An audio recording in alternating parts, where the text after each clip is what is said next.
Jurgen, you made your point clear there that you don't believe in forcing people to have vaccines. But do you think there's going to, if COVID continues and we've already had it for 2 years, do you think there's a chance that clubs might be reluctant to sign unvaccinated players because it could lead to a risk of postponements and things like that? Do you think that's going to come into play over the next 12 months or so, that maybe they'll look at vaccination status of a player as well as their ability? Yeah. So I got this question asked in the last press conference. I didn't think about it, to be honest. It was probably my fault because we're obviously not close to sign a player. So I didn't think about it. But since then I thought about it, and yes, it will be influential, definitely. Any follow-up, Joe? Or are you happy? Well, yeah. I mean, can you expand on that, Jurgen? I mean, why do you think it will influence you? I mean, I know the reasons, but can you explain why you think that's going to be the case?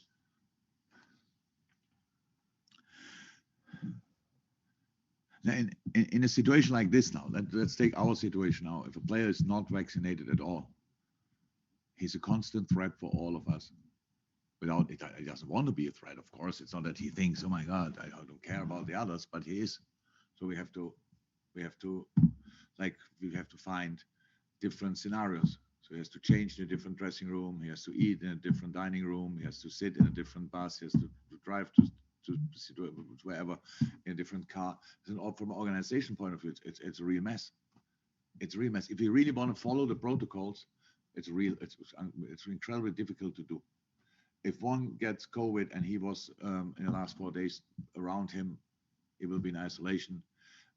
If we want to travel or have to travel to a country where we play international football, we come back, he has to get self-isolated, all these kind of things.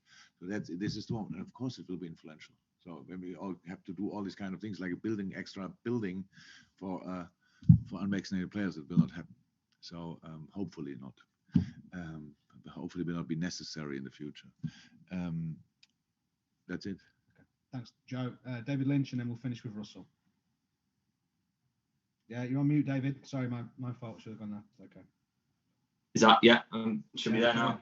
Yeah. Sorry, Jurgen, you mentioned about the FA Cup tie earlier and the vaccination rate in the EFL. Are you slightly worried about that then? And do you think it's fair that your team should have to come up against teams who potentially, don't have a high rate of vaccination? We had that last year already. We had away games.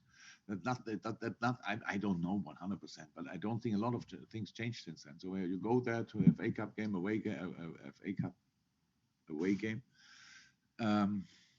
changing really small dressing rooms and all these kind of things. And that was the situation last year. So it's just not 100% thought through. This is now FA. We play at home, so that's fine. At least so we play outside, so that's fine as well. It's just all these different things. Like we have constantly to think about other things besides football.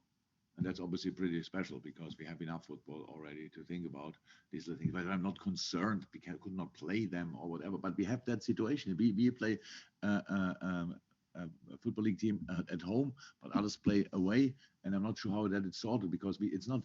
If we solve the problem for Liverpool, the problem is not sorted because it's still out there.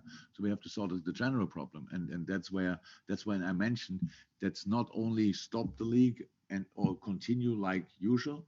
There are things in between which we have to sort, and that's when I mentioned that. That's one of the things I mentioned. Okay. Thank you, David. Thank you. Finally, Russell, to finish the press conference for today. Russell. Hi, Jurgen. Hi. Yeah, it was this weekend last year that you went to Palace and won 7-0, and then the injuries kicked in, and you went on that poor run of results. Is that a warning in this? Thank you for reminding me. Honestly, what kind of person are you now? But now I'm really interested in the question. Come on, what do you make of? How will you get out of that? Is that just a warning that in this league, even a warning that in this league, what? That even after a great start, you just don't know what's round the corner. I mean, we've got the COVID situation at the moment. You just don't really know what's round the corner. What has one to do now with the other? I lost it. Maybe because I interrupted you plenty of times. So what is it? Yeah, it's just that the Premier League is such a crazy league that just about anything can happen. And you had that fantastic start last season, and then we had all the injuries, and then this season you've had a fantastic start, and it's, you know, anything can happen. And the question is, could we lose games? Oh, Russell. Surprise, yes. Everything or anything can happen in life. That's how it is. And yes, injuries would hurt us again. So let's hope we will not have injuries, but that's not new. That was always the case. And Corona is just a problem on top of that, but not. We know that already since 2 years as well. So yes, it's a tough league. And if you don't have your players available, you will struggle. Everybody. So let's hope we'll have all players available. Okay. Thank you very much, everyone. Okay. Appreciate it. Thanks for your time and stay safe. Okay.